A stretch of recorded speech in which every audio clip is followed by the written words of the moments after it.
Hello, and welcome to my Let's Play Kerbal Space program. This episode is The Answer to Life, the Universe, and Everything, number 42. I am KHM, and as you can see, I am currently docking. I've stuck a RCS tank onto the back of this rocket, and am currently in the process of docking it with the station to give the station 3 new RCS fuel tanks, large RCS fuel tanks, upon which to use to refuel spacecraft that dock with it. Now, for this episode, I'm going to be doing something a little different than what I normally do. Instead of a live commentary, this is going to be a post-recording commentary. Partly because I was too lazy to start the recording with the microphone, and partly because I kind of wanted to try something a little different. So this is going to be mostly content, and not as much filler as I normally have in. Although as I say that, we are slowly watching a rocket drift towards the station at 0.4 meters per second. Yeah, that is speedy.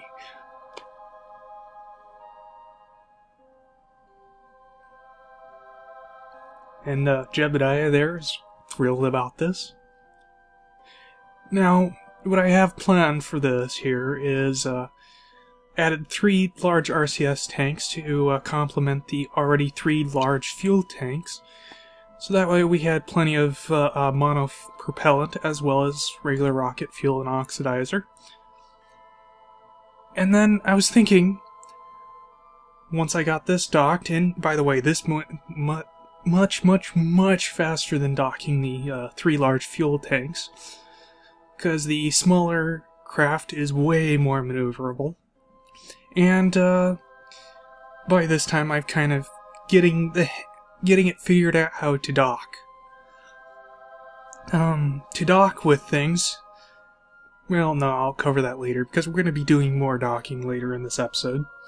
What my plan here is, after I've docked this, these 3 RCS tanks, is I'm going to take the ship, dock it with the 3 large fuel tanks. Somebody rolling a dumpster around outside my house, or is that thunder? It's currently raining right now, so it's anybody's guess as to which it is. Okay, what was I saying? Oh yeah. After I've docked that, I'm going to undock this main craft, bring it down to the docking port on the 3 large fuel tanks, dock with it, and then I'm going to move this craft into a lower orbit. Into a more circular lower orbit.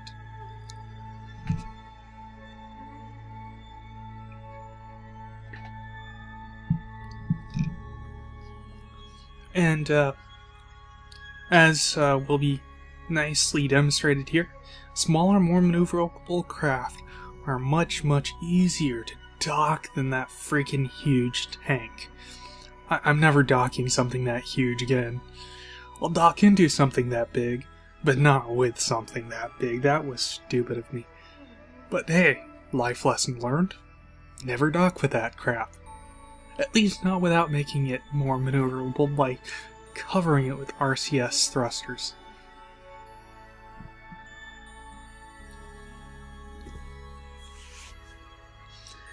Now, because the docking port is obviously off the navigation ball, I have to kind of eyeball this a bit.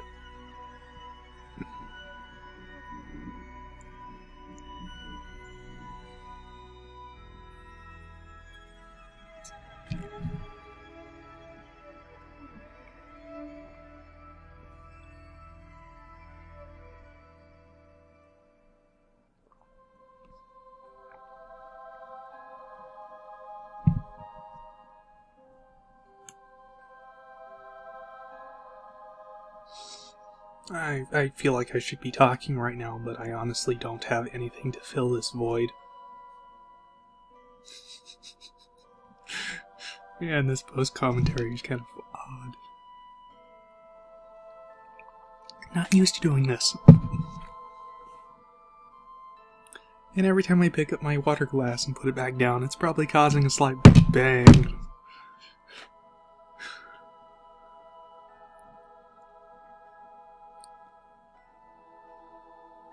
There we go. Have it nice. Getting it nice and lined up.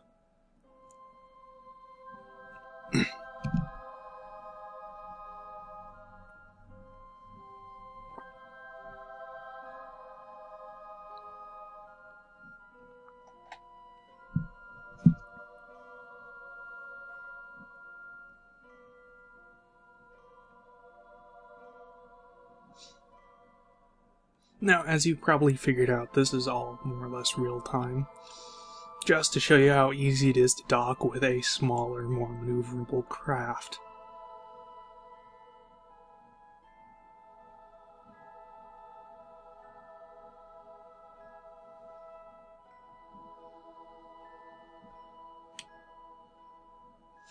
By the way, the beginning of this video was at when I first encountered the station.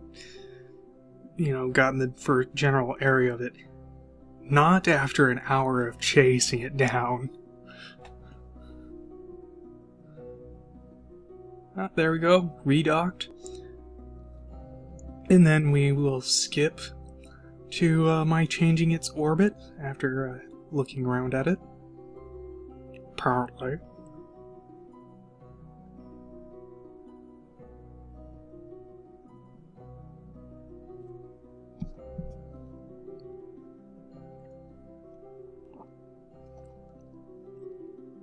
Yep, here we go.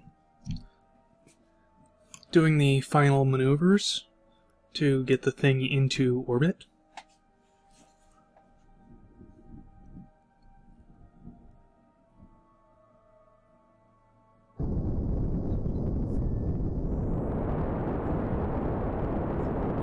And as you can see, I'm using RCS to counter the fact that it's really imbalanced, and without the RCS would cause it to go flying off wildly in some random direction. So while it is consuming some of that RCS fuel we just brought it really isn't consuming much, and I considered it well worth it. And before I leave, I can always just kind of top off the tank.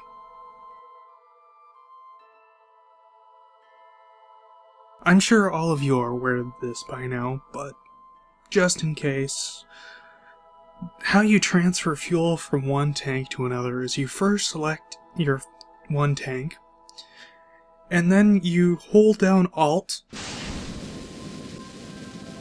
That wasn't Alt, that was space. It's right next to Alt. Oops. So, now I need to, come up with a rescue mission for the astronaut and figure out what I'm going to do with the craft here. But I might as well finish transferring the fuel over, since that's what I started doing. Just so that way I don't have to remember to do it later when I finally remove this bit of space junk that is occupying a port.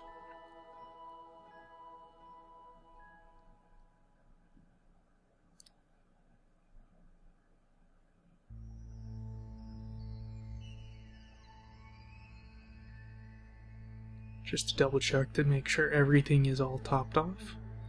Yep, everything looks good.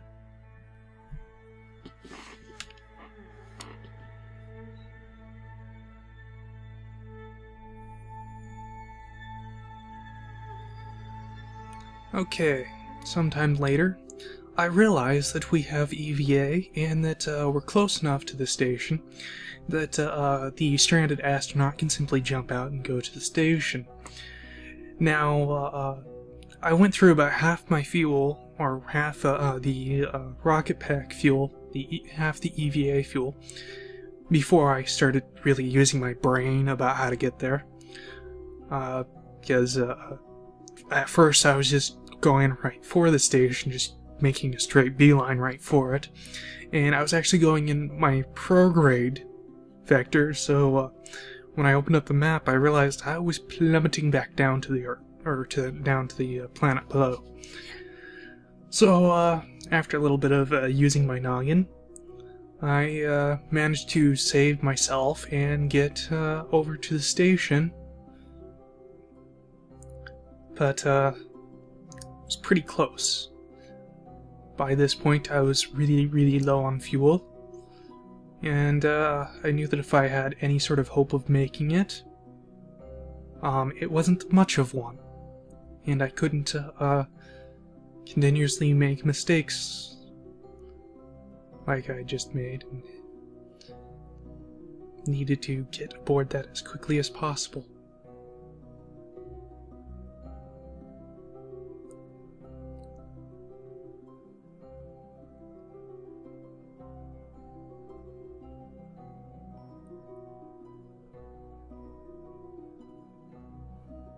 And almost make it. By this point I know I'm probably running on fumes and really worried, and it's probably not helping me maneuver too much. Come on, grab onto the damn thing. Grab it, damn you. There we go. Okay, let's see how much fuel we had left. 18.8%. It's actually a bit more than I had thought I had, but not by much. So, now the astronaut is at the station, so I only need to send a rescue craft up to go meet the station rather than having to hunt down his pod, which is what's going to be left drifting off aimlessly in space.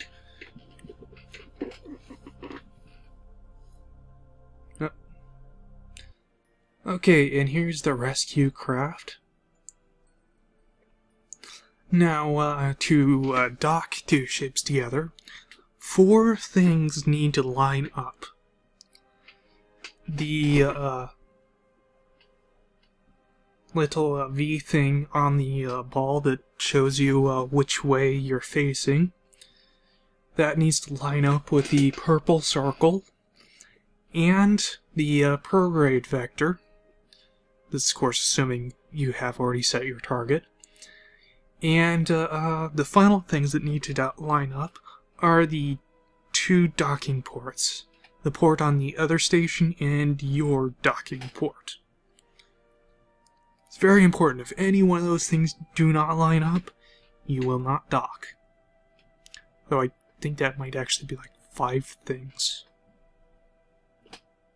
Yeah, we'll just say 5 things that need to line up. Your docking port, your target's docking port. Although I guess your docking port would kind of be part of that V thing on the nav ball, so 4 things. Is docking port, your the front of your docking port, your prograde vector, and the purple circle thing. Once all those are lined up, you will dock.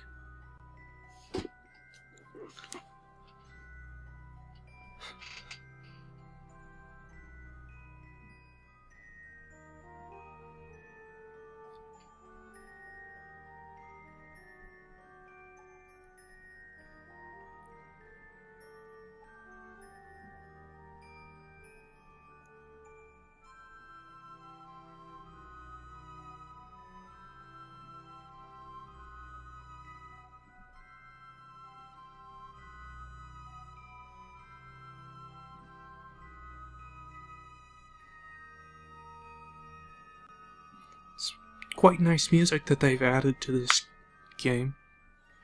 Very nice, very soothing, very fitting of space travel. In the manner that this game presents. It goes very well with this game. Although they do have this one piece of music that kind of gives me a headache. I think they use a xylophone in it, and it just doesn't work too well. Don't get me wrong, it's a good song, or a good piece of music. but the volume level that they have it and have everything else at, it just needs a little bit more work. Anyway, here we are, 100 meters away from the station.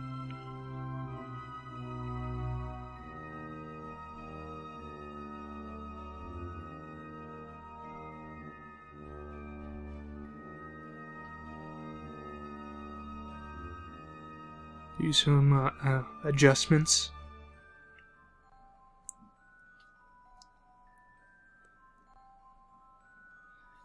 And I'm planning to dock there at the port that's just above the RCS tanks.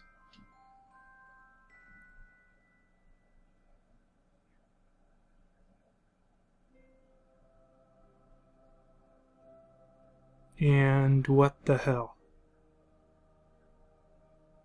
Maybe there's something wrong here. Maybe I have the wrong thing selected.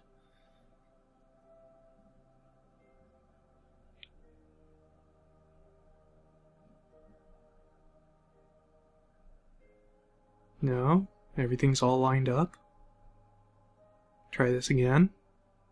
No, it still shows up that it's lined up on the nav ball. Yeah, we are controlled from the correct port. Hell with it. We'll just do this visually. Obviously there's some bugs with lining things up a bit. But there we go, we're docked. And now I have this interesting idea. Since the docking ports in the description say that it can transfer people, I think, you know, maybe I can select the crew tank, or the hitchhiker storage container, and the spare cockpit that I have, and just transfer them over like fuel. But after a few tries of this, I give up.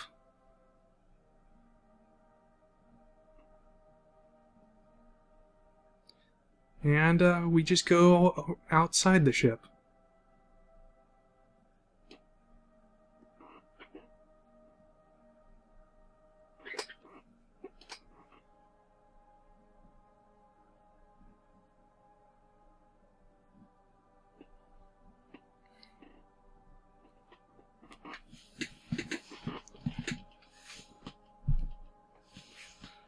Climb aboard the rescue craft.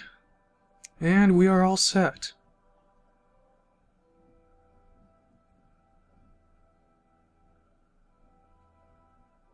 Set the front of the craft. Man, that thing is really wobbly. Undock. Close this hatch. Point us prograde. Or retrograde.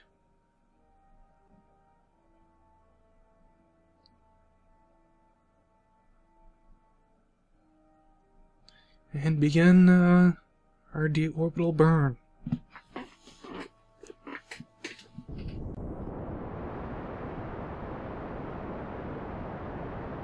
And then remember... Oh crap, I forgot to top off the tanks of the station. Oh well, too late now. It's not that low. We don't have to worry about it too much.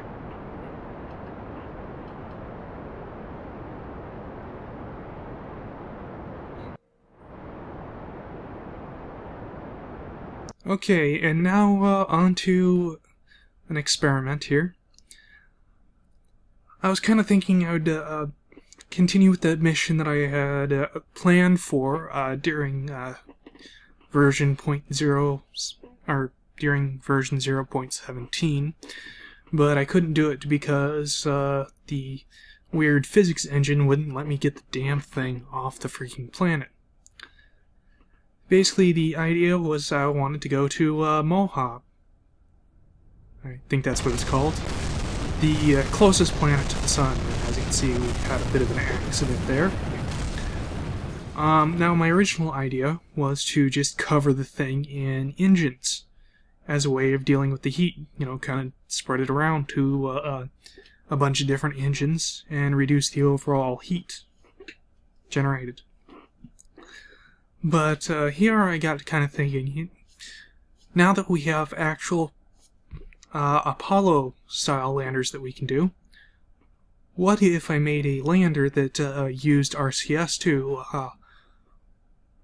land and get off the planet? So I started experimenting with this here.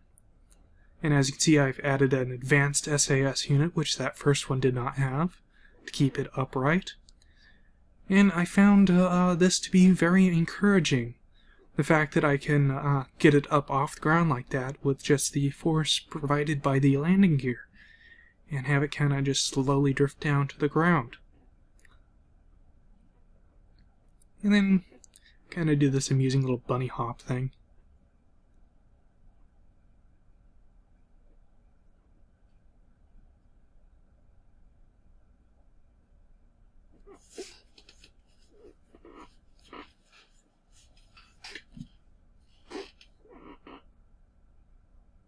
Hop, hop, hop, hop, and more hopping, all the way down this ramp.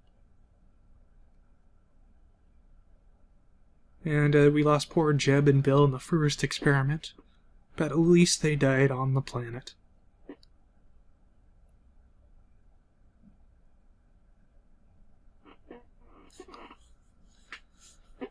Okay, having found that to be really encouraging, I added a lot more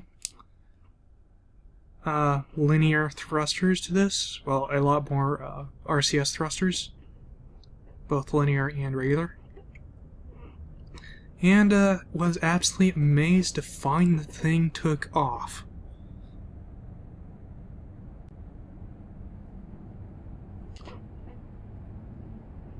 And not only does it take off, but it's taking off quite well.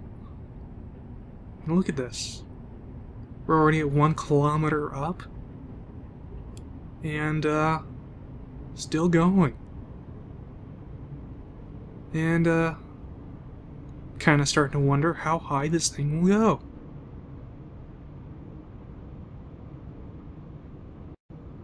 Alright, and I start wondering if saying that we've gotten it up to 10 kilometers now, wondering if I could possibly get this thing up into orbit, saying that we've only gone through maybe a fourth of our fuel, our monopropellant, and I'm starting to kind of realize how overpowered the RCS system currently is. I didn't think this would actually get off the ground, let alone, you know, up this high. Can we get a little bit further and all the way into orbit?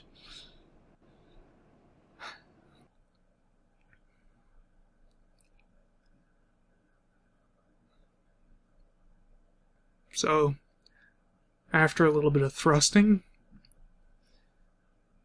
I managed to get the thing out of the atmosphere, and an apoapsis up to about 80. And then I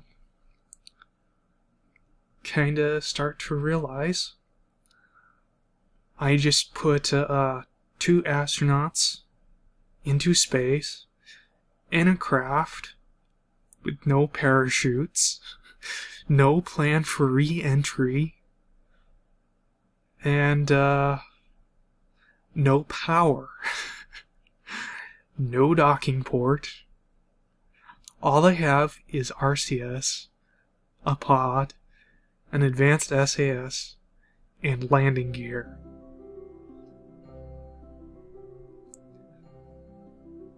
So, start thinking maybe I should transfer them over to the station for rescuing later. So here I am trying to target the station, but having not a whole lot of luck. There we go. Finally set the target. Then I start adjusting my maneuver node to try to get me as close to that station as possible. Gonna line it all up. Doing this while still in the orbital phase, or in the orbiting phase of the flight, means that it requires a whole lot less fuel to actually do this.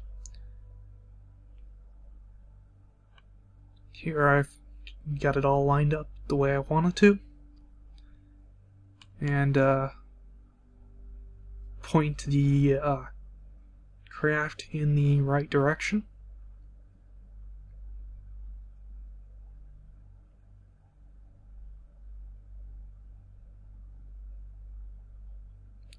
Warp to the maneuver node.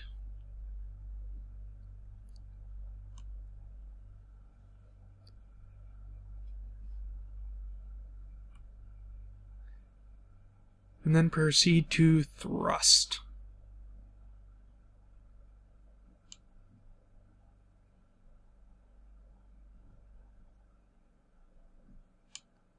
Getting it as close to that mark as I can. Okay, and there we go.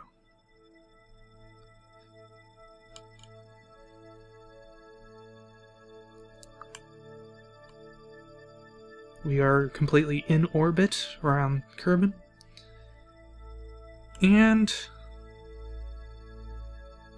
a tad bit later, after I've managed to achieve an intercept of the station, we get very close. We cannot dock with it because we don't have a docking port. So the astronauts are just going to have to kind of jump out the airlock and fly over to the station on their own.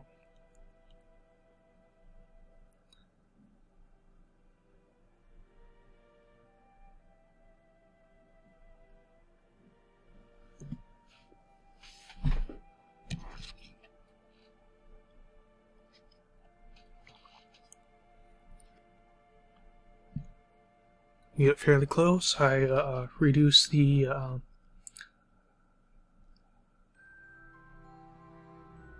difference in our velocities as much as I can. Then we send Bob out on EVA first. And flies over to the station. And climbs aboard the hitchhiker's pod.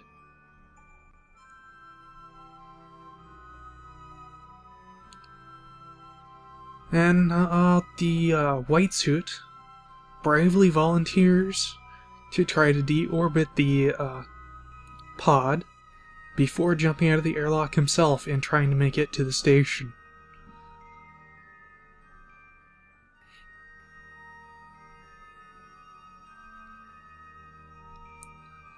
I've only used like half our mono fuel at this point, or mono propellant, which I was absolutely amazed about. I think we have a winner for a landing craft on Moha.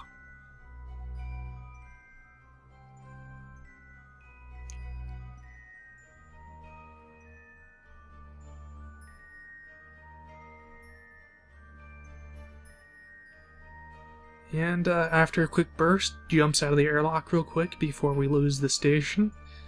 And we're still flying away from it at an incredible speed.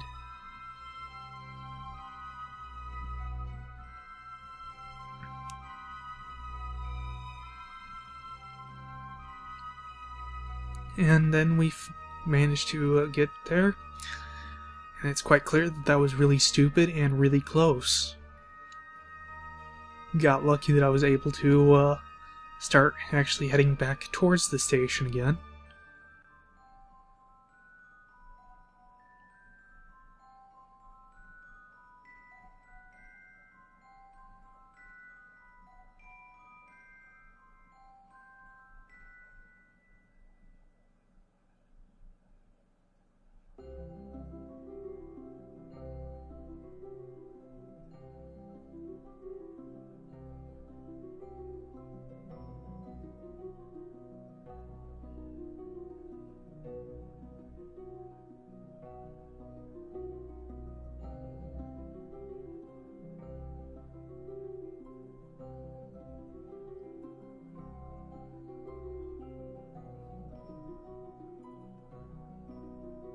Now only at about 100 meters out.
And there we have it.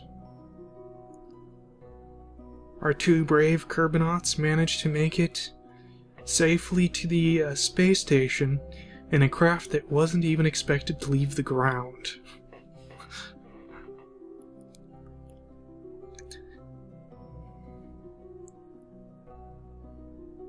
That's a beautiful shot of the station. And we go and check on the lander. See if it did in fact deorbit.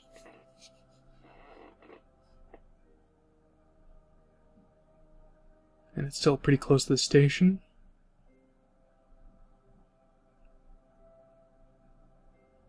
It's kind of hard to see on the map there until we get really close there.